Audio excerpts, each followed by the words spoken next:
Welcome, everybody.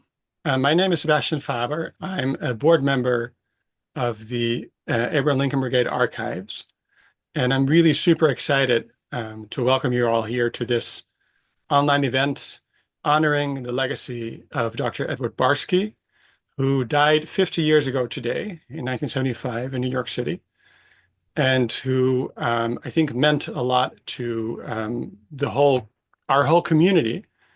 Um, and we'll learn some about him here, and we'll hopefully take his remarkable career and life path as a jump-off point to ask some questions about what it means to be a committed progressive in the United States in the face of fascism. Um, I'll give you just a couple of household comments, and then I'll hand it over to Joe Labanji, who is our moderator today. This event is recorded, which means that you'll be able to review it later or share it with other people who aren't able to make it today. It'll be up on Alba's YouTube channel, and we always link it also from our event calendar.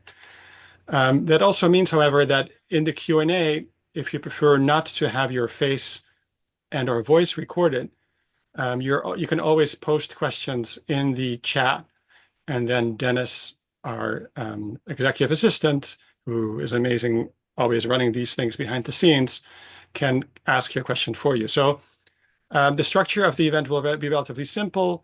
The four of us will speak a bit, and then Joe will ask some questions, and then we'll open it up to the floor.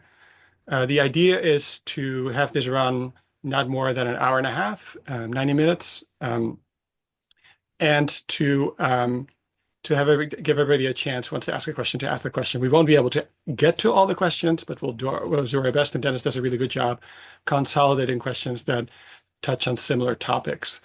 So feel free to post your questions at any time during the event, even before we open it up, because Dennis keeps track and will call on you. And again, if you don't feel that you want to be with your voice and image in the recording, you can just let Dennis know that you'll ask him, let him ask the question. This is a free event, as you know.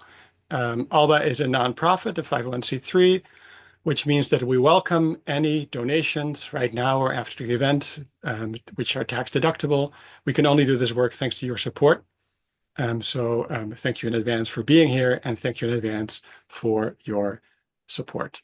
I think that's all for now in terms of household. I'll hand it over to Joe to do the introductions. Actually, I should introduce Joe because she's the so Joe Lavangi is an ALBA board member, has been for a long time. She's former director of the King Juan Carlos Center at NYU. She's also a professor emerita at NYU, and she's a foremost scholar of modern and contemporary Spanish culture and literature. So Joe, take it away. Thank you, Sebastian, and thank you so much to everyone for being here. We have a large number of people registered. We're very, very happy about this. And we have, I think, a wonderful panel of 4 speakers. I should mention that this panel accompanies the last issue of The Volunteer. It was a sponsored issue dedicated to Dr. Barsky. You can read that online if you don't receive it in the mail. If you would like to receive The Volunteer, it's free. That's why we need donations. You can also ask to receive it, a print copy as well. It has essays on Dr. Barsky and also a speech and a book chapter by Dr. Barsky as well. It's a really, really interesting read. I've come across Dr. Barsky by writing about the war diary of his driver in the Spanish Civil War, James Neugas. It's a most wonderful document where James Neugas says, I find this really endearing, that his favorite desk for writing his war diary was Dr. Barsky's operating table. I would guess he didn't find that operating table vacant very often. I also like a quote from James Neugas's wartime diary, which I think applies beautifully to Dr. Barsky's career. We do many impossible things, we have to. So I'll move on from that to introduce the speakers. Sebastian Faber, you've already met. Many of you will be familiar with him if you come to ALBA events regularly. He's a member of ALBA board, former until recently chair of ALBA's board, co-editor of The Volunteer. He's written extensively on the legacies of the Spanish Civil War, and his most recent book is titled Exhuming Franco, Spain's Second Transition, and he teaches at Oberlin College. His presentation will be followed by Margot Weinberg, who's a longtime friend and supporter of ALBA and a prominent labor lawyer based in Los Angeles. She's the proud daughter of Helen Freeman, who served with Dr. Barsky in the medical brigade in Spain and was wounded in a hospital bombing. That was in March 1938. As a lawyer, Margot serves both as counsel and strategic advisor to several of America's major unions. Margot will be followed by Charlie Clements, who is a retired American physician, human rights activist, and recipient of the Barsky Award. We think perhaps the first recipient of the Barsky Award, who served as executive director of the Carr Center for Human Rights Policy at Harvard, as president of the Unitarian Universalist Service Committee, the organization for which Barsky's Antifascist Refugee Committee raised funds, and president of Physicians for Human Rights. Dr. Clements is the author of Witness to War, an American Doctor in El Salvador from 1983. And then the final speaker will be Reed Jenkins, who's a 2019 graduate of Williams College, currently in his fourth year at the Johns Hopkins School of Medicine. While he was at Williams, he wrote a senior thesis on Dr. Barsky, who's also the subject of an essay that Jenkins published last year in the Journal of Medical Biography. So over to you, Sebastian, to start us off. Thank you so much, Jill. Thanks again for moderating this. And thanks to Reed and Margaret and Charlie for being here, for accepting the invitation. I should mention that the special issue of The Volunteer dedicated to Eddie Barsky that Joe mentioned, as well as this event, have been generously sponsored with a gift from Nancy Phillips, who I think is among us also. So thank you, Nancy, for making this possible. I thought I would take advantage of being the first one in line to give you kind of a general overview of Barsky's accomplishments for those of you who somehow missed the issue or need a refresher. I've included a couple of pieces of footage. One is you'll see is a piece of archival footage, a newsreel, and then two clips from Julia Newman's wonderful film, Into the Fire. I think Julia is here too. So thank you, Julia. I didn't ask you for permission to share the clips, but I hope that's all right. So I'll go ahead and share my screen so you can follow along. Make sure that it's, sorry, I forgot to check if it's shared for sound. Yes, it is.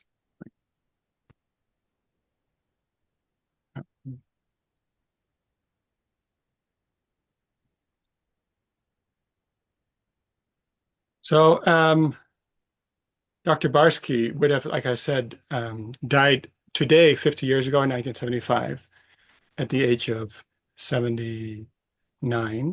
He was a pioneer in frontline medicine, in refugee aid, and in public health. And I just want to quickly highlight a couple of things in those three areas.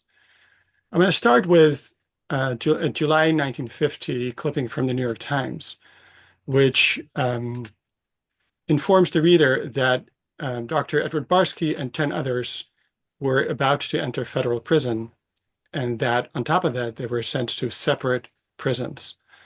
What happened was that Barsky, the refugee organization that Barsky led, was called before HUAC, the Un-American Activities Committee, in the soon after World War II, and asked to hand over its records, particularly the list of donors and the list of recipients. These recipients were Spanish Republicans, mostly in southern France, some of us also in Mexico and other places.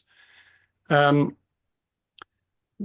and his executive committee refused to comply because they knew that handing over the names of recipients might endanger them.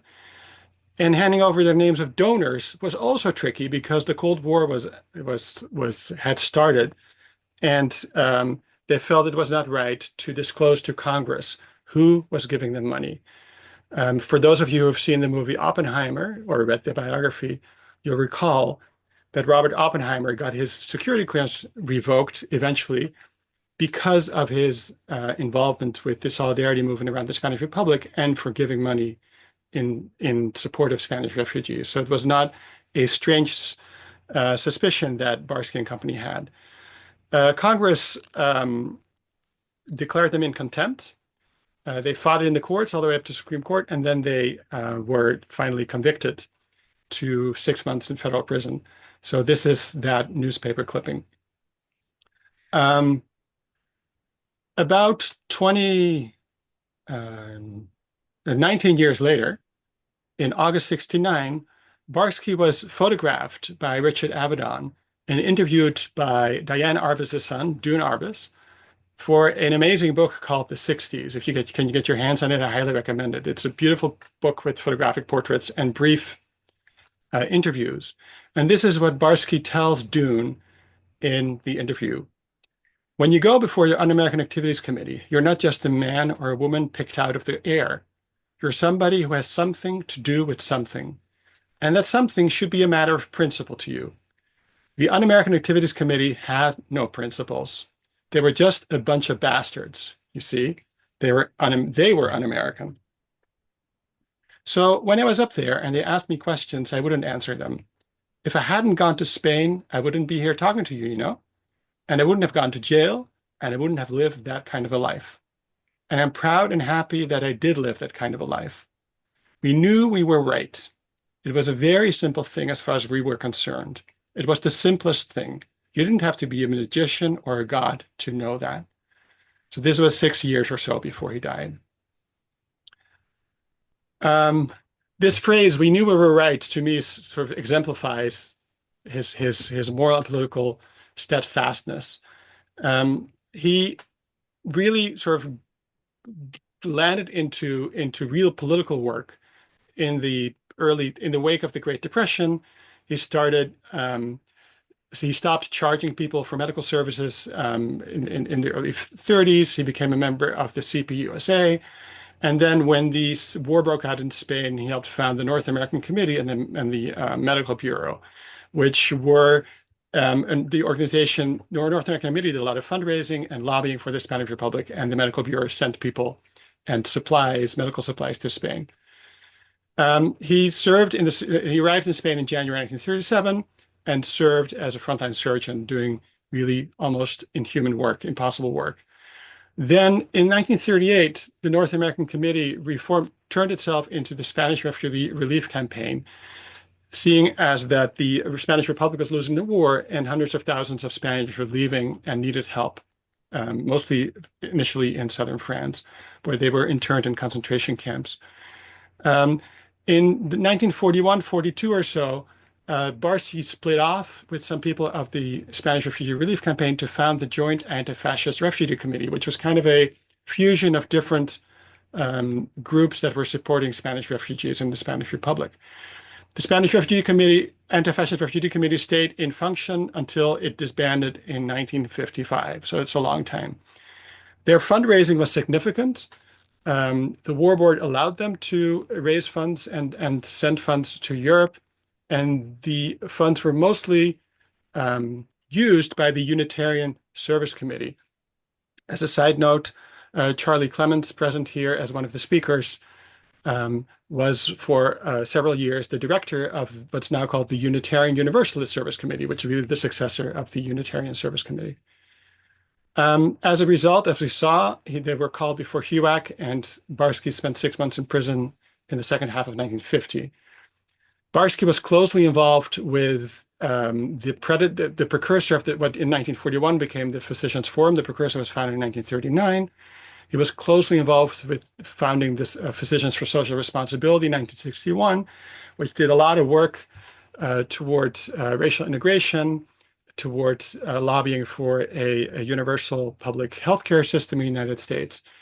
And then he also helped found the Medical Committee for Human Rights. Um, this is a picture of Barsky and his medical team on the ship towards Spain. This is Barsky himself on the ship towards Spain. And this is just a couple minutes of newsreel, which I find lovely and beautiful to see. It's pretty high quality. It's from the UCLA archive.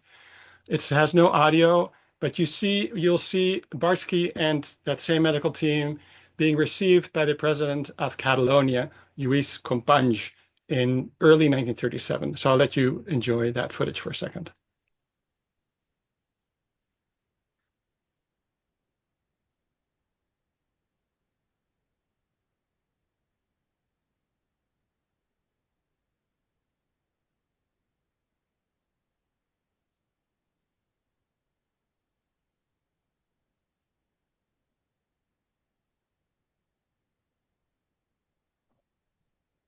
That's Companys.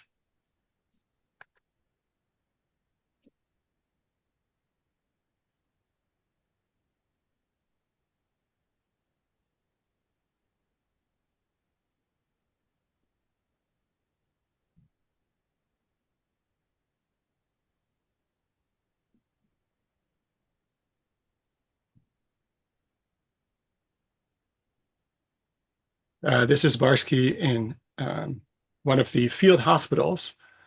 And then the next two clips are from Julia Newman's film Into the Fire: American Women in the Spanish Civil War from 2002. This is Mildred Rackley's text read by an actress. So I'll let you, there's two clips, one about the front line and one about the work in the field hospital.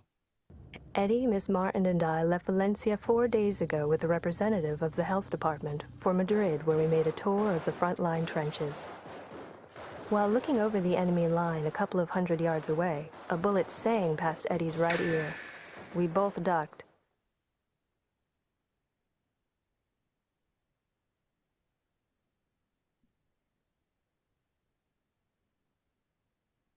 Eddie, Miss...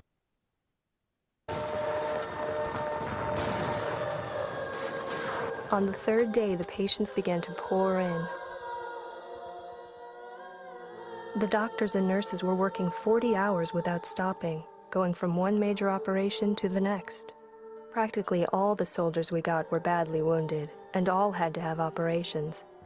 Many of them were shot through the skull, others through the chest, and numbers of them had nasty abdominal perforations. Every operation that Dr. Edward Barsky performed was really a work of art.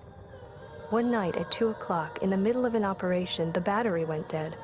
All of us ran for our flashlights, and with the feeble glimmer of 8 flashlights, Dr. Barsky finished removing a shattered kidney. Then, like I said, and starting in the late 30s, Barsky was a central figure in the efforts to raise funds for Spanish refugees, all the way through World War II and into the late 1940s and 50s, early 50s. They had a couple of huge meetings in Madison Square Garden, including one in the after World War II. And then in 1946, the Joint Antifascist Refugee Committee commissioned a film about the still remaining Spanish refugees in southern France, with the idea that these were now forgotten about in the chaos of post-World War II, and to call the public's attention to them again. This is just a super brief clip that shows Barsky at work. However, temporarily, it is due to the relentless effort of the American Committee, headed by Dr. Barsky. That was it. And this is a picture of the folks convicted right before getting ready for a press conference before they were going off to prison. So I'll leave it here. I just want to throw out a couple of sort of considerations for the discussion later. To me, the legacies of Dr. Eddie Barsky really are several. One has to do with the notion that it's not possible to do humanitarian work that's not political. We continue, I think, to artificially separate or distinguish between politics and humanitarian work. And what Barsky shows is that they're really one and the same. if only because it was because of his humanitarian work that he became a political prisoner in the United States in 1950, right? So that cross section, that link between the humanitarian and the political, I think is really important. The other one is similar, where I think that his vocation as a doctor, as a surgeon, as an MD, and his political vocation were also one and the same. They were also intertwined. So the kind of work he did as a professional was also political and an expression of his commitment. So I think there too, the whole the legacy that the Physicians Forum, Physicians for Social Responsibility, and um, the human rights work of MDs in the United States and around the world represent, I think that is also for me kind of the core of Barsky's legacy. So I'll leave it here and hand it over to the next speaker, who I think is Margot. Yes, yes, indeed. The microphone is now yours, Margot. Okay. Nice to see you all. Some of you I can recognize on these little tiny screens. I'm very honored to be here today. Many of you know my mother's story. I'm going to talk about it a little bit. And I certainly know Dr. Barsky's story, but this presentation has given me an opportunity to sort of blend the two in my own mind and go back over some of the history. And I'm very appreciative of that because their stories with respect to Spain are very linked. There's a quote in the publication that you have where Barsky says, "I came to Spain for a very simple reason, nothing complicated. As an American, I could not stand by and see a fellow democracy kicked around by Mussolini and Hitler. I wanted to help Republican Spain." And so he then, formed a group to try to provide medical supplies for Spain, and then realized, and they were going to send a hospital to Spain. And then they realized that they really needed to staff that hospital. So they started to recruit people to go with them. And they wanted people, he said, who were not too dramatic or something like that, steady as you go, which my mother would qualify as, and who were highly skilled, which I think is a little bit amusing because my mother was, I always can remember, 21 when she signed up to go. But she had just graduated nursing school at Brooklyn Jewish, and I'm sure she was a standout. And she went to a meeting with some friends who were more advanced. They were more senior nurses and doctors. And she wound up being the one who volunteered to go. And she is, you actually didn't know it, but you just saw her picture. She was in the very first group that left for Spain in January of 1937. We have sort of apocryphal stories in our family about it. People didn't want my aunts and uncles didn't want my mother to go. They threatened to have her arrested for stealing the silver or something. Others took her to the boat, and they went on a fancy cruise ship to Paris. That was the only way. And then they went across through France over the Pyrenees and down into Barcelona. So on the leaving of the United States, it looked glamorous. We all know it was not glamorous. And so my uncles went and brought her flowers and candies as they wished her off to war. Anyhow, she was on that ship with Dr. Barsky and others who remained her friends for her entire life, Frederica Martin, Lena DeVries, many of whom you see, also see in the photos. And then when they got to Spain, Barsky and the nurses and the other couple of doctors had to quickly figure out, assess what was possible. And they went to different parts of the country looking for appropriate locations for hospitals. They were able to commandeer some things or have things provided to them. But as the war went on, they were really turned into being on frontline medical facilities, if you can call it that. They were tents on the front lines. They were very creative. They were very talented physicians. Dr. Ellerwitzer was really one of in the forefront of the use of transfusions, and his medical techniques became part of our medical lore or medical history. But at that time, they just used everything that they could. But they didn't have much. And as you heard in that clip, sometimes the lights would go out. They'd use flashlights to continue working. There's a quote from Frederica Martin, who was the head nurse, about my own mother, where she described her as perpetual motion, because there was no time to rest. You had to work. They were working, 24/7 if they could, because the casualties were coming in fast and furious, and they were doing what they could to save lives. And some of them were more experienced than my mother, but not all. And so not only did they have to learn all the medical stuff, but be prepared for this unbelievable circumstances that they found themselves in. But Dr. Barsky provided tremendous leadership, both in his medical knowledge and his commitment to the people of Spain. So as the war went on, the devastation became greater. There was bombing of a town called Híjar, and but that became right near the front lines. And so they built a field hospital, again, broadly defined, right outside in a valley outside of Híjar, and they built trenches. This is how the conditions they were in, trenches around the tent. So if the bombing came, they were supposed to jump into the trench, and then they put the ambulances around that. So if they had to get out, they could get out. But they were doing around the clock surgery. Sometimes people would take the rest. And despite the fact that they had a big debate whether you should put a Red Cross on the roof or not, because the fascists really didn't care about that.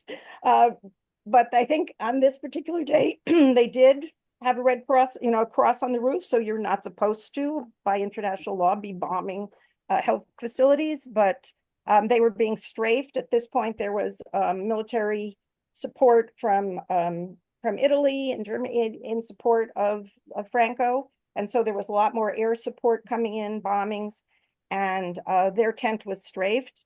And sadly, my mother was injured. I never really had a visual for it, but courtesy of Julia Newman and her film Into the Fire, I actually got to experience the moment of my mother being bombed. So thanks for that. And but Dr. Barsky was there at the time. People screamed for him. He came, and actually my mother owes her life to Dr. Barsky. He was able to help her. She was injured in her head. She nearly lost her arm. And they had to carry her out into one of those trenches. Then they continued doing surgery as long as they could. And then they had to move out. And then they moved out. And she then, with the help of other doctors and nurses, recovered there in Spain. And her story is only unique in that way, but in every other way was the story of the medical battalion, how they risked their lives and used their great skills at that moment. And then I think you saw that Dr. Barsky returned to speak to Madison Square Garden to continue to try to raise aid for the people of Spain, medical aid.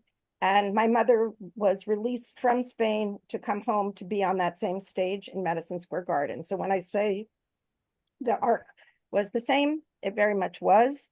My mother, like Dr. Barsky and so many others, that was not the end of their commitment to social justice. I'm not going to spend all the time on her story, tune back in for that another day, but she was not unique, whether it was Ruth Davidow or Frederica Martin or Toby Jensky, all of the nurses.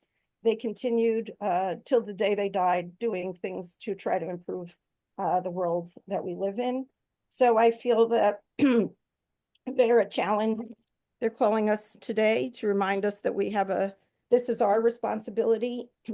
And so I hope that we can meet this challenge. I was laughing because some of us are now eligible to get Spanish citizenship. And I thought, well, my mother went to Spain to fight against fascism, and now I could go to Spain to flee fascism. Wasn't really what I envisioned. I'm not fleeing because I feel like we have an obligation here. And so just one last roundup, though I may have an opportunity later. Many of you know that's my cousin Heather Heather Booth, very well-known organizer, carrying on our family tradition. And she just sent me this piece that she wrote about the circumstances we're in today. I'm only taking a little teeny bit from it, but I think it's symbolic of Dr. Barsky and all of the vets and their commitment, which is, she says, I always wondered what we would do if this were the beginning of Nazi Germany, or we could say, if this was the beginning of the attack on the Spanish people. Whatever we do now is what we would have done then. It seems to me there are three major principles to follow among the things to do. We don't have a full plan left yet, but we will. We need to stay united, even across our differences. We need to provide support and community and caring, which Heather always says, with love at the center. We need to fight back with protest, defense, offense, and actions. And we need to build our political power and, of course, organize. So I'll talk more about that later if I get an opportunity, because it's always about organizing and how we can make a difference. So I guess I would like now to turn it over. I think I'll turn it over back to Josephine, and she will introduce the next speaker. But thank you, and sorry it was a little bit fast and furious, but happy to be here. Thank you, Margot. So the next speaker is Charlie Clements. Great, thank you. Just in the, I know everybody who must be online with us knows a lot about the Spanish Civil War, but in case you weren't familiar with the case in which Dr. Barsky's medical license was lifted, it was the New York Medical Society, and it eventually went all the way to our Supreme Court. And the court ruled in favor of the New York Medical Society, saying they did have authority to lift his license. But Justices Black, Frankfurter, and Douglas dissented. And in his dissent, Justice William Douglas said, "So far as I know, nothing in a man's political beliefs disables him from setting broken bones or removing ruptured appendices safely and efficiently. When a doctor cannot save lives in America because he is opposed to Franco in Spain, it is time to call a halt and look critically at the neurosis that has possessed us." That's the kind of man he was. That William Douglas, Supreme Court Justice, stood up for him on the bench, but wasn't enough to overcome the majority. As we're going to see today, Dr. Barsky's legacy can be seen on many different levels. And I think that an important part of that is his inspiration to other physicians and healthcare professionals to speak out. That's part of our heritage, part of our responsibility. As one of the founders of Physicians Forum, one of the first progressive associations of physicians in this country that went on to help form the Medical Committee for Human Rights that was active in the Civil Rights Movement, as well as Physicians for Social Responsibility, which enjoyed 4 decades and still exists today as a very strong institution. He certainly has a strong legacy there. Lest you think that Dr. Barsky, because he was a very prominent figure and one that many knew throughout America, the Medical Bureau sent 113 physicians, nurses, and ambulance drivers to staff the facilities they provided. And that lovely unpublished chapter of his book, or maybe it was the speech he gave, he thought a lot of those ambulance drivers were wannabe writers hiding as ambulance drivers so they could get over there. So we added a little humor to that. But it's not a stretch to understand, I think, Dr. Benjamin Spock and Dr. Howard Levy in the 1960s as part of his legacy. Spock, of course, spoke out against the war in Vietnam, and Howard Levy was convicted and went to jail for refusing to train Green Beret medics. And I think that that kind of legacy continued with physicians like Dr. Bernard Lown, who co-founded the International Physicians for the Prevention of Nuclear War, IPPNW for short, that was awarded the Nobel Prize in 1985, and also for Dr. Helen Caldicott, the pediatrician from Australia that galvanized her own government about the threats to nuclear war. As a founding board member myself of Physicians for Human Rights, I can say without hesitation that our founders knew and respected Dr. Barsky as a courageous and inspirational medical hero. And I acknowledge that Barsky would have shied away from that label, but when you look at his life of principle and what it cost him and his family, I think there's no more apt word to describe him. I think that he has set an example that is a high bar that many physicians hope to live up to. I think that some of you know another recipient of the Barsky Award was Dr. Yolanda Hewlett-Vaughn, who refused to her call up to her reserve unit to go to Iraq because she thought it was in violation of her principles as well as her medical oath. And so Dr. Barsky has a huge legacy, and it's growing all the time. And I'm happy to be a small part of that and to be part of this program today. So I'll turn this back over to Josephine. Thank you very much. So our final speaker is Reed. Hi, everyone. Thank you so much for having me on this panel. I'm incredibly honored to be here, and it's really exciting to hear some of these stories about Dr. Barsky, and I feel really close to the history and his legacy. I can just start by saying a little bit about how I first came across Dr. Barsky. I was a sophomore at Williams College, and kind of stumbled across a course taught by Professor Soledad Fox, who's a friend of Alba, and it was a course on American expatriates in basically since the founding of our country. But we did have one day on uh, Americans in the Spanish Civil War, and I heard the story of Dr. Barsky, both that he gave up a promising surgical career in the United States to pursue his political ideals and operate on the front lines in Spain, but also the way he paid for these sacrifices and paid for his beliefs upon his return. Um, and Dr. Fox mentioned that he had an unpublished memoir in the archives at NYU. So I traveled down, took the train down from Williams, and I remember vividly the first time reading his thoughts about Spain and really hearing his experiences in his own words and just being really engrossed by the story. I think even through the pages of his memoir, he comes across as such a dynamic person, not just a political figure, but a person with with wit and tenacity and sometimes incredibly stubborn, which is clear coming from through the pages. And I, as a person who was interested in medicine at that point, um, became very deeply involved with Dr. Barsky's story. I ended up writing a senior thesis about him, and in medical school, I've continued thinking about his work and how it might apply to my future career in medicine. So I thought I could talk a little bit about some of his medical contributions in Spain. And I think a lot of us are drawn first to his commitment to social justice and humanitarianism, but he was also just an incredible surgeon and scientist. And I think there were three major areas that he was really involved in Spain. One of them was, along with many surgeons in the Republican-held areas, they really helped to revolutionize the way open fractures and traumatic injuries were treated. And it became known as the Spanish method for compound fracture treatment, and would really reduce the rates of infections and the need for amputation in the soldiers who were injured in the front lines. They used plaster casts and really intense debridement of the compound fractures, and would go on to be very important technique in World War II. Another area was blood transfusions, and I'm sure many of you have heard of Dr. Norman Bethune and some of the work of the Spanish hematologists in really making blood banking a possibility for wide-scale implementation.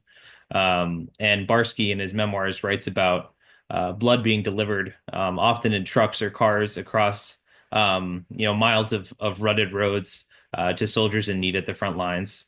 And this was another invention that would become central to our modern day trauma centers and also the widespread utilization in battlefield medicine. Um, and then one final area he was very interested in was military medical organization. And I think he quickly realized that the shorter the time between injury and definitive surgical care, the better for the patient. And he did everything he could to reduce that time by creating hospitals close to the front lines and also using vehicles he called auto shears, which were basically operating rooms on wheels that they could bring almost directly to the patients at the front line and get them into the operating room as quick as possible. And several authors have compared those military organization, medical organization, to the MASH units, which would be so prominent in Korea and Vietnam, and still an important part of military medicine. Um, so I was incredibly, interested in Barsky and his um, both his scientific contributions and his personal contributions. And I think he truly personifies the multifaceted nature of being a surgeon and being a doctor. He was a political person, a scientist, a teacher, and just wore so many hats as a surgeon. And he's very much influenced my own path. I'm currently a fourth year medical student at Johns Hopkins, and I'm applying to general surgery, which that training involves a lot of trauma training and the ability to take care of patients in some ways, much like Dr. Barsky did, with a few refinements in technique, perhaps. But I'm very excited to, hopefully have my career as a physician influenced by Dr. Barsky. And I'll leave off with one quote. And he wrote in his memoir, "The methods with which we improved in Spain can at best merely point the way towards some improved techniques in war surgery, or better, they might point the way to a slightly improved technique of civilian practice. For war surgery, like war itself, will soon be, I hope, obsolete." And his words, I think, were very prescient. Military medicine has certainly carried over into the civilian sphere, but unfortunately, as we see in the world today, in places like Ukraine and in Sudan, there are still conflicts and still a need for innovation and surgery on the front lines. So thank you very much for having me. Thank you, Reid. That's a wonderful personal story of your own that you've given us, inspired by Dr. Barsky. One thing strikes me in what's been said so far is the importance of organization. And Dr. Barsky, as a fantastically efficient organizer, I've noticed in documentaries about the Civil War and the Republican propaganda, there's great stress on how efficient the Republic became in setting up systems to get the wounded to surgery as quickly as possible. So it's very good to hear the role of Dr. Barsky in that. Would our speakers like to comment at all on Dr. Barsky as organizer, both in Spain and afterwards, or Helen Freeman as organizer as well in the case of Margot? I have a comment. Uh-huh. This is Charlie Clements. Um, about 5 months ago, I met a surgeon who had retired from the Army, and he told me he was a field surgeon. And I wasn't familiar with that designated duty title. And I asked him what that meant. And he said, well, they have mobilized a number of surgeons, and we follow just behind combat units so that we can be the first to triage those who are wounded, and then they go to an evacuation hospital. That's really one step further than what Dr. Barsky was doing, and is really part of his legacy as well, that the U.S. Army now today is actually placing surgeons just behind combat units to be the first to triage, because they found that they can have a much higher survival rate by doing that. Thank you. Any other comments from the speakers? Okay, well, I guess since you called out my mother, I feel I must. Well, there's lots of organizing lessons to be learned from the people who went to Spain, including Dr. Barsky. One is the fact that they were willing to step forward and bring other people with them, and they put fear aside to do that. And when I think about the moment we're living in now, that's a lot to take in, how we must be willing to step forward. And when I think about him being called before UAC, which also seems to be ringing true at this moment, we don't know what's going to happen next. I feel that his ability to stand by the people who he worked with, who he went to Spain with, who he had organized with, and not to turn over names, but to take pride in what he had done, is also something that I feel that we can learn from and channel. And that there are always opportunities. We're talking about people at this point about the medical battalion, and they had specific skills, and they saw how they could use those skills to improve the lives of others. I think on this call, many people have different skills. I myself am a lawyer. I try to figure out how I can use those skills to improve the lives of others while working in conjunction with me, with labor unions, with you, hopefully other things as well. So, and many of the people who went to Spain, like Dr. Barsky, worked on many other things. Was it the civil rights movement? Certainly they were in support of the people of El Salvador and Nicaragua, and on and on. And so I hope we can take the lessons from them, their fearlessness, their dedication, and their use of their skills, and not to be afraid and just go forward. So I think it's very important for us to think about them at this very moment. Thank you, Margot. Reid, I was wondering how you see the importance of organization in your future medical career. Definitely. I think, Dr. Barsky was such a truly inspiring figure, because he truly, I think, lived his politics, and they were inseparable from his medical career. I had a chance encounter. I was at a cafe at Williams when I was writing my senior thesis, and a gentleman stopped by the table of the coffee shop, and he said, what are you studying? And said I was reading about the Spanish Civil War and this American doctor named Dr. Edward Barsky. And he said, no way. My father, I grew up in New York City, and my dad was involved in labor organizing in New York City. And when I had to get my appendix out, he took me to see Dr. Barsky.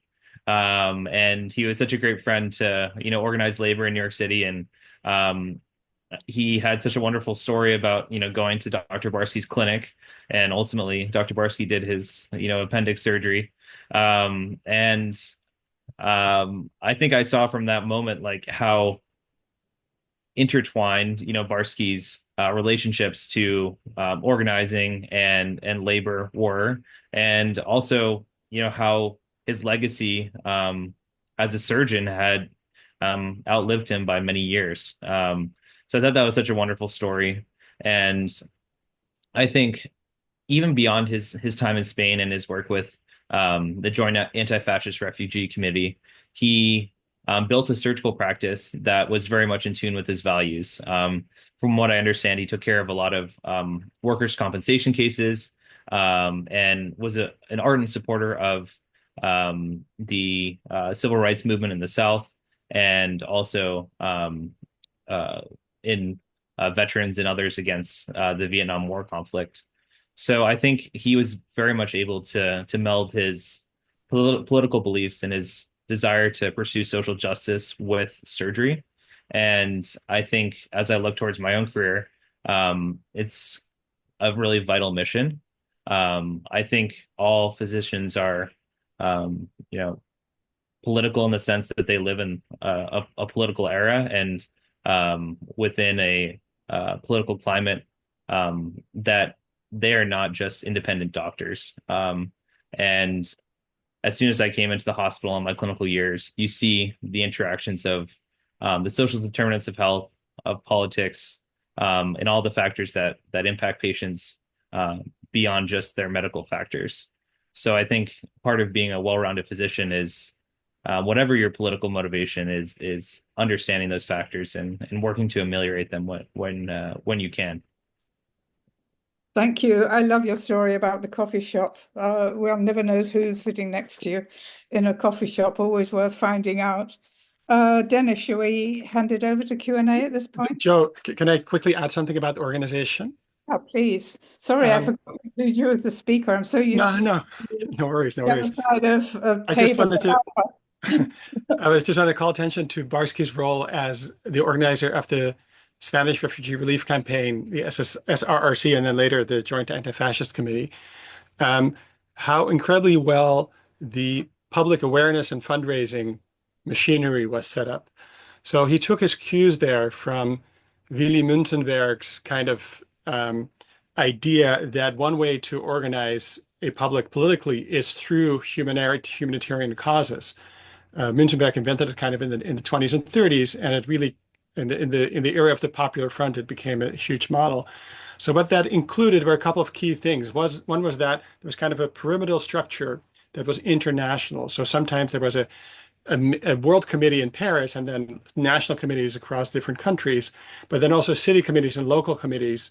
So the North American Committee was really a part of an international structure.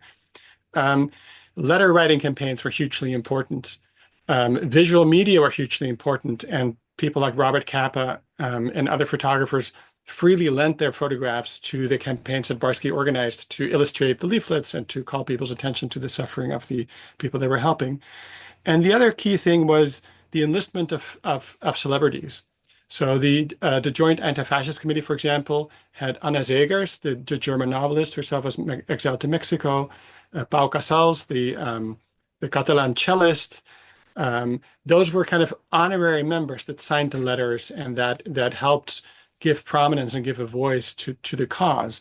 And Barsky was really key, as far as I understand, in setting that up and seeing kind of tactically uh, going for what Margot was saying, quoting Heather Booth about unity, right? A broad front organized around a cause that everybody could understand, and that everybody felt they could contribute to, either by organizing locally or by going to an event or by giving money. So that kind of form of organization was really key to the success because the Joint Anti-Fascist Committee raised major funds in the during World War II, actually, between the late 30s and the mid 40s. So that was really important.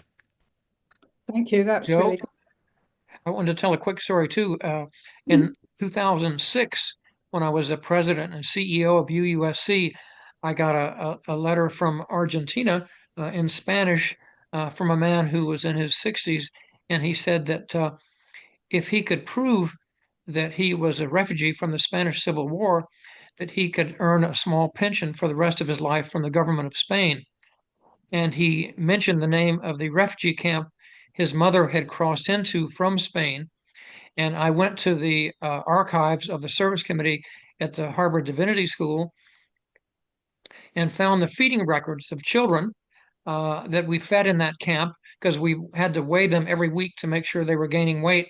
And I had this young man's weight charts from the time he was 4 till the time he was 7 when his parents moved to Argentina.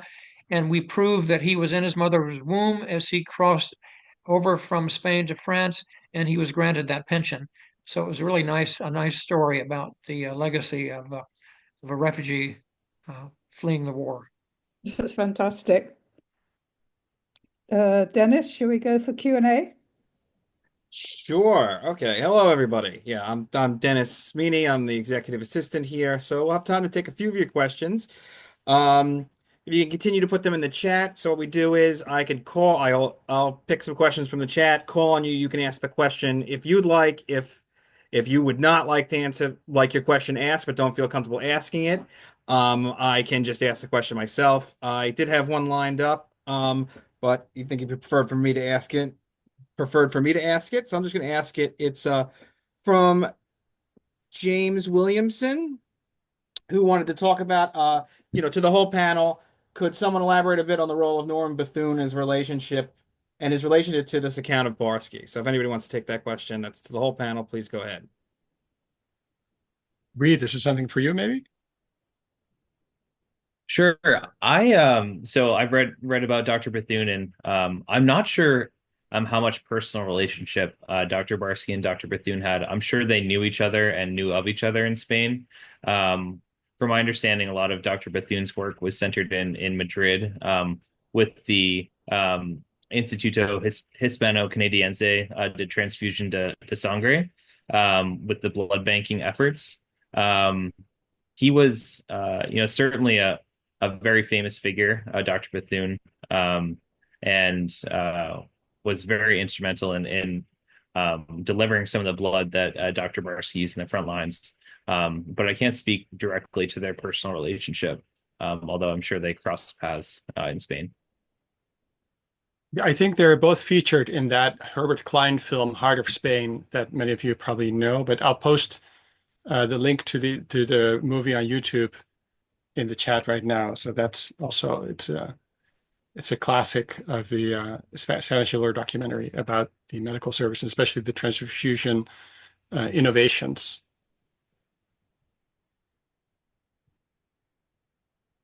Great. Thank you. Thank you, everybody.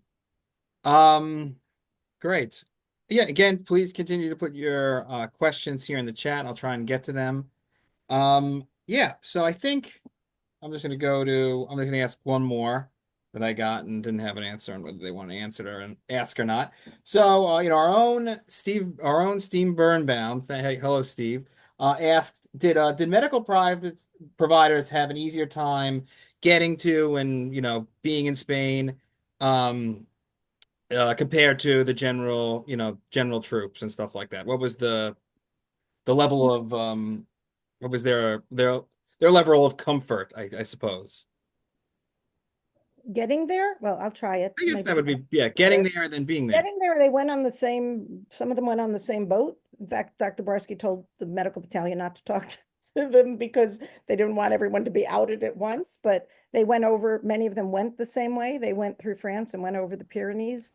I think the conditions were hard for everyone. Of course, for the soldiers who were on the front line, that was difficult, but the medical battalions moved to the front line. So I don't think that there was anything cushy about the fact that these were nurses and doctors, if that's what you mean.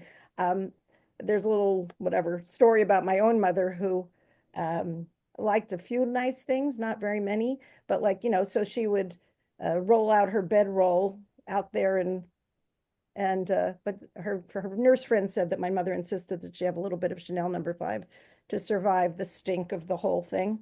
But other than that, a little bit of Chanel No. 5, I would say that they lived under very, very difficult circumstances, just like the soldiers. So I don't think there was, if that's what you're asking, I think they were in it together. Somos uno, they were one. Thank you, Margot. Steve, I got you here. So if you would like to Yeah, I reframe. guess what I was getting at, since they were medical personnel, did they have any less trouble with the American government getting over to Spain than people that did not have those credentials? They didn't go as medical people. They went as tourists and pretended Okay. just doing anything else. So I don't think so. And they had, as you saw with Dr. Barsky, everyone had a version of difficulty when they returned. And a number of the nurses wound up actually exiling to Mexico because they were so hounded by UEC and our government here. So no, I don't think there was much distinction that I know of. I didn't read about any other medical people having their licenses revoked, but in fact, a number of veterans of the Abraham Lincoln Brigade were refused service in World War II because they were accused of being premature anti-fascist. There was an exception in the embargo rule for humanitarian aid, and I think that's probably why more health professionals weren't harassed because they were doing something that was legal, whereas fighting for the Abraham Lincoln Brigade was actually illegal. According to the embargo. Oh, well, I think they were harassed. The FBI came knocking on all their doors, so don't know. But obviously, maybe a little bit different. That's what I'm saying. They were all very brave. So somebody just asked about Barsky's license being suspended. The anecdote that Charlie started with, like, that ended up in the Supreme Court. Charlie, I think his license was suspended for like a half a year or a limited amount of time, correct?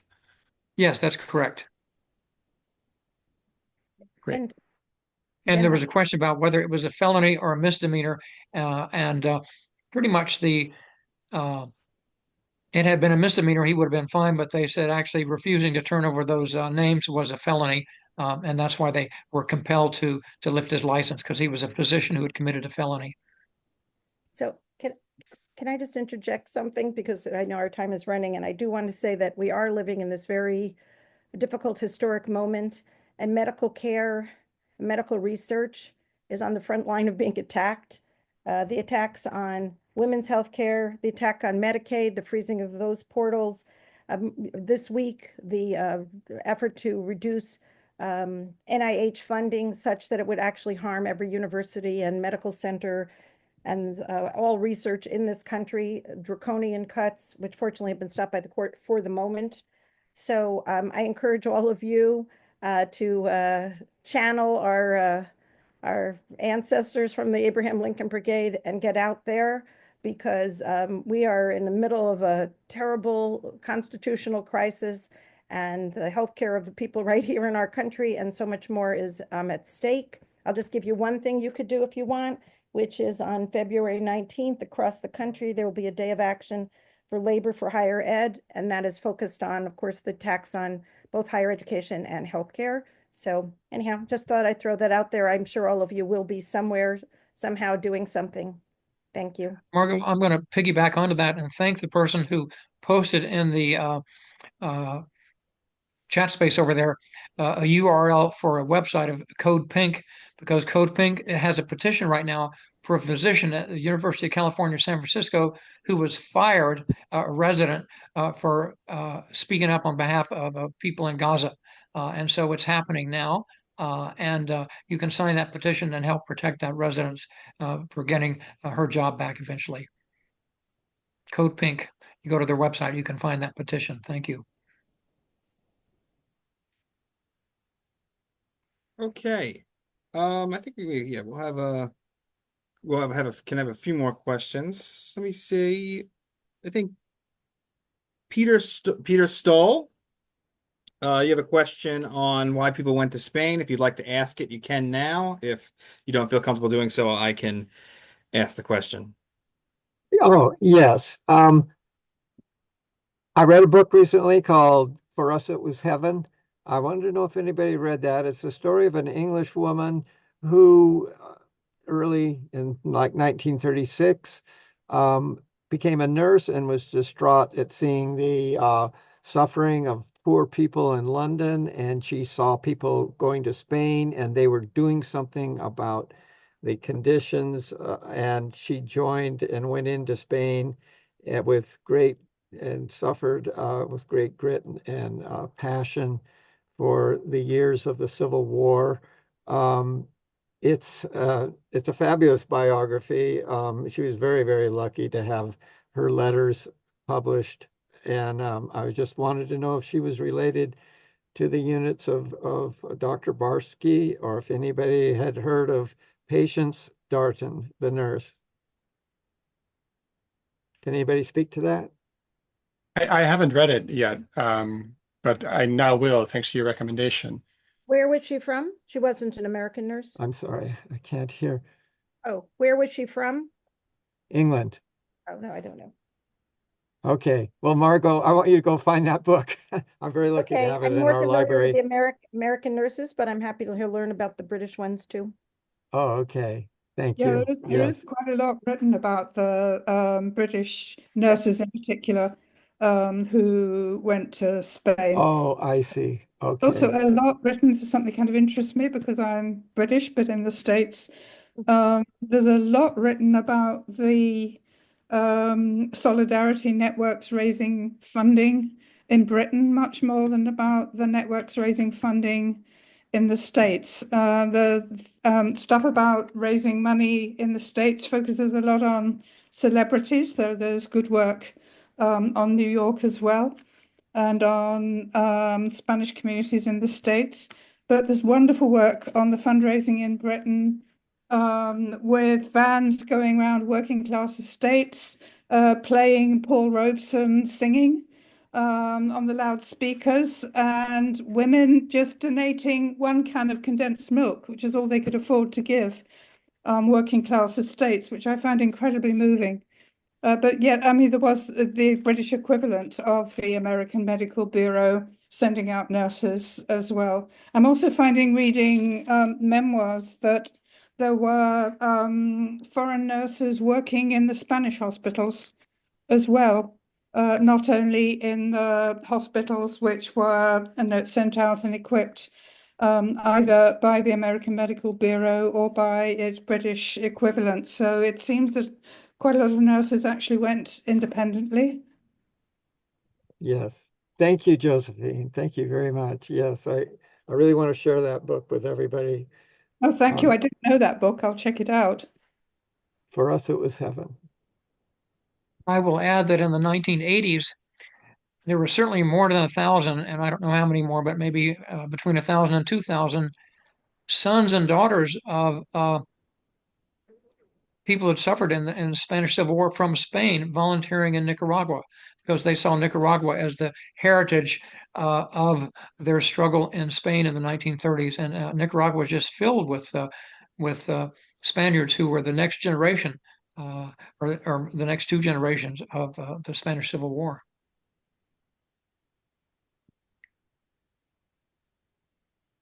Oh, thank you. Thank you for everybody for that. Trying to look through some of the questions here. Let me see. Let's just go. Actually, I'll go back to another question I got earlier. I believe our own Josie Urich asked a question about the contemporary significance of all the of everything we're talking about. So, Josie, if you'd like to ask your question now to the panel, you can. If not, that's fine. I can ask it. Dennis, you can ask it. Okay, great. Oh yeah, so I mean the question was along the lines of what can we do to put the Barsky experience into our present context? What can, we, the ALBA community, do to emulate, follow in his footsteps, grab inspiration from that, and yeah, that kind of stuff. What can be done to fight? What would Barsky ask us to do in the current political situation? I will add that it has become more complicated because during the Civil War in El Salvador, Ed Asner stood up for and spoke out against what our government was doing there and started Medical Aid to El Salvador. I started a similar organization called Salvadoran Medical Relief Fund. And today, both those would be illegal because of the Patriot Act. And so our ability to support people around the world has been limited by the Patriot Act that says we can't support anyone who our government is actually in conflict with, and even on a very low level.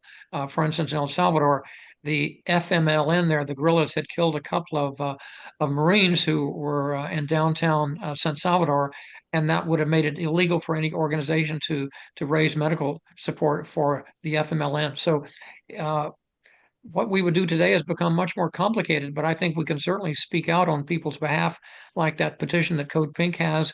We can speak out on people's right to free speech, to support people in Gaza who are suffering, and to oppose our government policy for supporting the unlimited weapons to Israel. But I think that we have to be cognizant that the rules of engagement have changed markedly in the last 20 years even. I think even the assault on nonprofit status that Congress sort of like initiated, where nonprofit news sites that provide critical coverage of U.S. foreign policy can now also be marked as supportive of terrorism, for example, and be, or as political organizations, and then be that their nonprofit status be taken away. Things like that also. So the mobilization of legal structures to curb freedom of expression and freedom of political organization, I think is really, really worrisome too. At colleges and universities, I think the playing field has changed as well. And I think the relative increase in power of the general counsels and the lawyer teams has made administrations much more risk averse even than they were. And you can see that also in what's been happening in the past couple of years. So I think those of us in institutions like that, the key is to sort of do what Barsky would have done, which is stand up for principles, right? And keep reminding the administration too that education is about learning and not about safeguarding, not about staying out of trouble, basically. Well, at this moment, the Trump administration is going after all the universities and their students and their faculty and everyone else. So hopefully they will become more unified because they are going to name everything as terrorism. They are already starting investigations into very many universities. So I think what we need to do is be vocal and stand together. We can't be pushed down by the fact that there are threatening people. I mean, obviously we have to protect the people who are the most vulnerable. Right now, they're going after students who are here on visas who have been vocal. We have to find ways for people to still be active. But I think that's the role of the unions on campuses or all across the country. but we have to act as a collective. I think that's the best way for people to be protected. But it's going to get worse before it gets better. So get ready. Great. Thank you. Thank you, Margot. Thank you to the whole panel for that. Okay, let me just see if I can find another little question here. Right. I believe, not sure if we got to this one.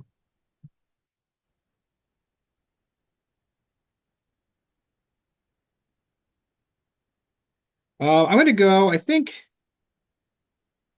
David Chambers. I know you had a series of questions before that. I think we answered one of them, but not the other ones, which was about Barsky's um, trouble with the law enforcement. But David, if you'd like to ask your question now, you can do so. Hi, thanks very much, and thank you for the presentations, all very interesting. I've been following ALB and the Spanish Medical Bureau for a number of years. It comes up in my own research about the Hiss case and Soviet espionage. I think I have a very surprising positive story and need some experts in your field. Some of you, I thought, were kind of touching on things to trace this person who was amidst these organizations, was an ex-Soviet spy and was no longer when he joined. And so, anyway, I think it's a really interesting story, but I need an expert uh, in the ALB and the Spanish Medical Bureau to work with it, which is expedite and also maybe counter my family name and be a little bit more, I don't know, balanced, appearing if not sounding. Is that of interest to anybody? Did you want to do this offline? Is that what you mean? Or did you want to Yeah. meet? Yeah, I'm just saying, yes, thank you. I'm Yeah. inviting people. David at whitakerchambers.org. I'll put that in here as well. I would, Sure. if anybody's interested in the actual history of the organization and how it operated, I think I've got a pretty interesting twist. And I think actually it's a good story, in fact, for you all. Okay. If you send me an email, sfaber@oberlin.edu, maybe I can coax you to write something for the magazine. Okay. We're always happy making connections here. So thank you, David. Thank you. Great. Gonna go. I believe, first, let me just a quick announcement. Margot Feinberg had to log off to return to, her work. So we thank Margot for joining us. Unfortunately, if you have a question for Margot, you have to email us about it. Yes. So, let me just see. 1 second, sorry.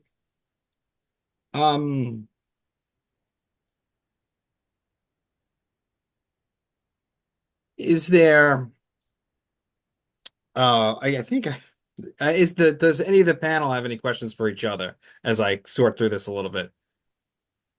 I had a question for Charlie. Charlie, I think when we wrote earlier a couple weeks ago, you mentioned that you moved in the orbit of the Lincoln vets in the 1980s. Can you say a little bit more about that? I'm sorry, repeat the question. That you connected with some of the Lincoln vets in the 1980s around Oh, us. absolutely. I was so fortunate because, well, first of all, I should say I grew up on a very conservative family environment. My father was a nuclear weapons officer in the Air Force, and so I didn't know anything about the Abraham Lincoln Brigade. I went to the Air Force Academy and eventually left the service in disagreement with our policy in Vietnam. But when I came back from working in El Salvador as a volunteer doctor, taking care of civilians bombed and rocketed and strafed by U.S. supplied weapons, I was embraced by the Abraham Lincoln Brigade as one of their long lost sons. And I got to know Milt Wolfe, and I got to know a number of the veterans, and they invited me to speak both in New York and in San Francisco. They used to alternate having their annual dinners on one coast or the other.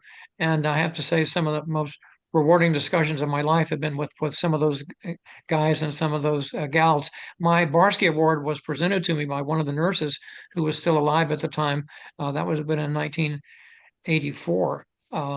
So it was a very rich experience getting to know them. And I recommend to anyone who hasn't seen it, if you would be interested in Forever Activist, a documentary made that used to be on VHS. Now I'm sure it's on DVD, but it's about the Abraham Lincoln Brigade veterans who remain activists all their lives, and it traces their activism from the time they left Spain until the 1980s. And it's a wonderful, wonderful film. And I got to see it in a little theater in New York, at which there were maybe 30 or 40 veterans present. And it was such a rich experience hearing them talk about the film afterwards. So I recommend that, Forever Activist, for anyone who's very interested.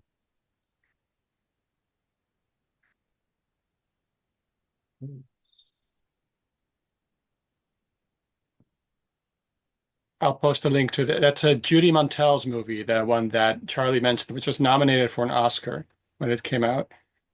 I'll post a link to information about it. Oh, great. Thank you. I believe if Michael Nagler has a question, if you'd like to ask a question, you could do so now. Thanks so much, and thank you all for this presentation. This was a critical movement in history, which is very pertinent to the situation we find ourselves in. I heard recently that some of the Jewish members of the brigade actually traced their descent to Jews who were expelled from Spain in 1492. And this connection seems intriguing to me, and we can learn something from it. And I was just wondering if anybody knows about that. Is it true? Is there good documentation for it?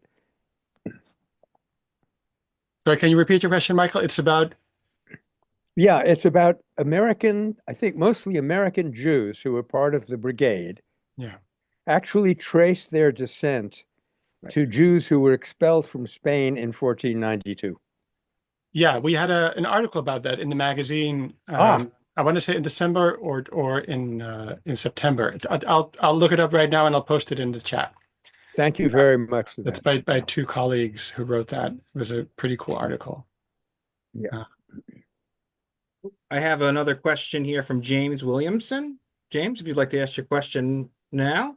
Yeah, thanks. Appreciate it.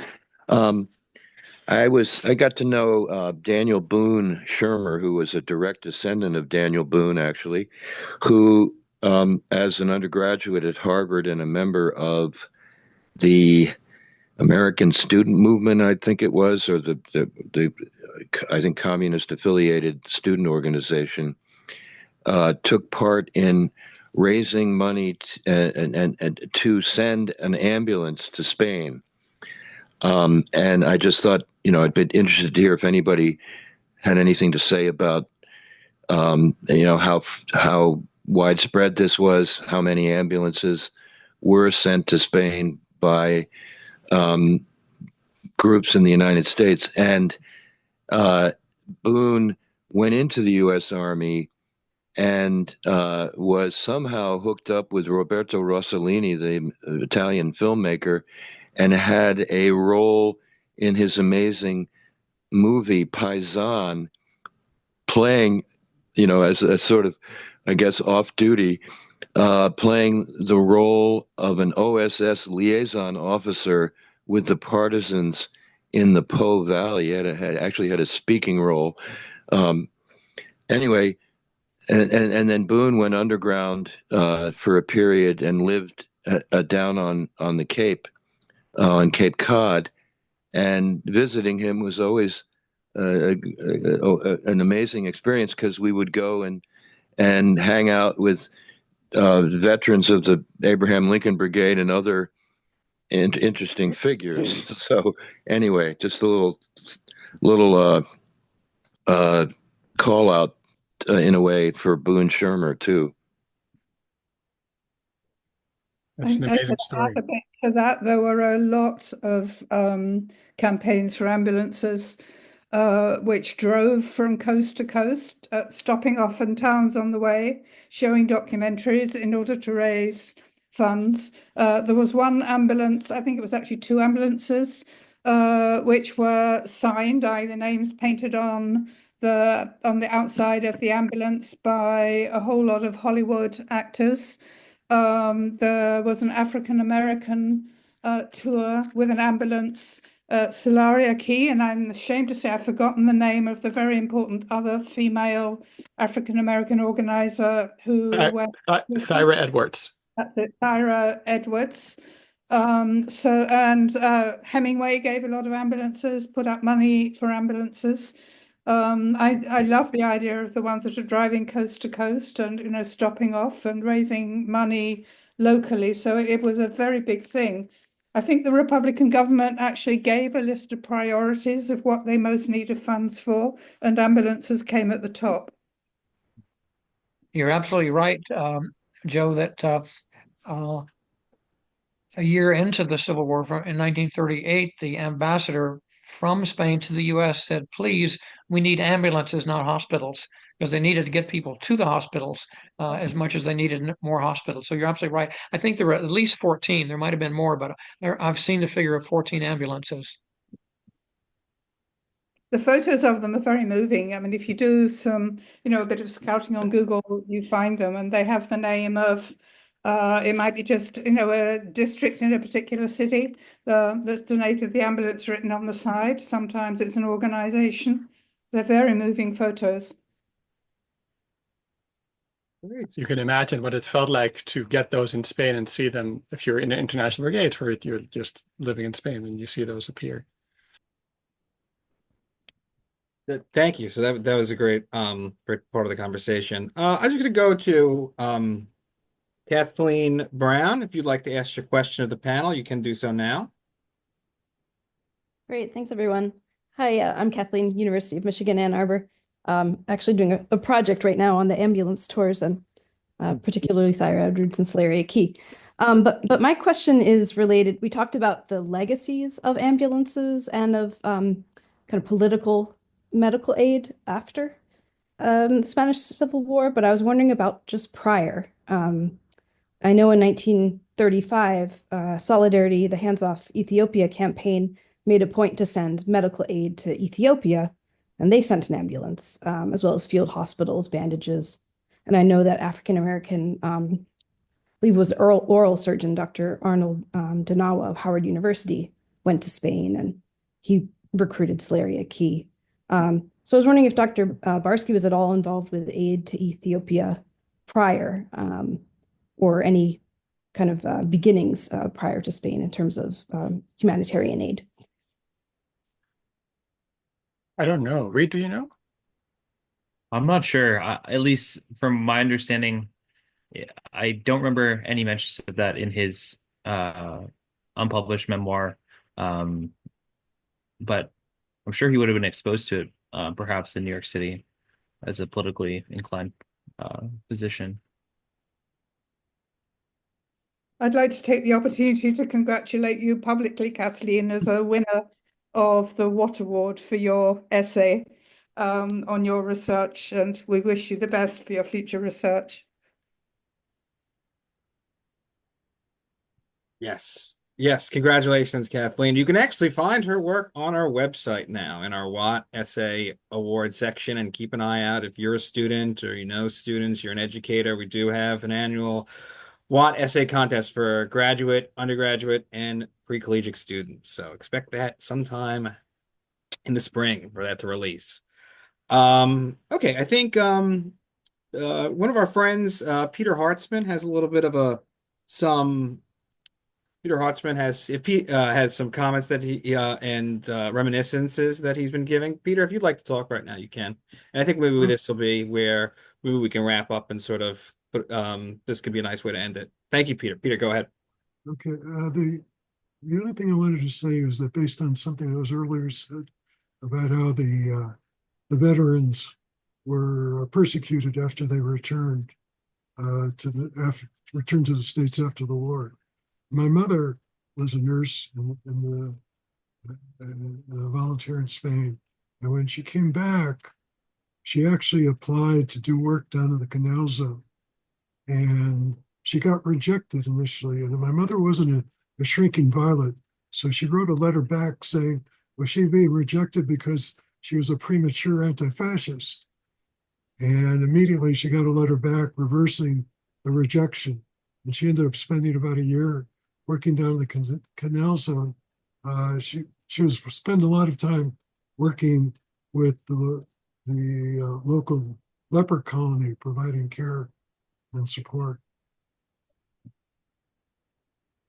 Anyway, it's one other thing that I would say about that. In 1986, she was in Barcelona for the reunion, and Judy Montel actually interviewed her for potential inclusion in the Forever Activist film.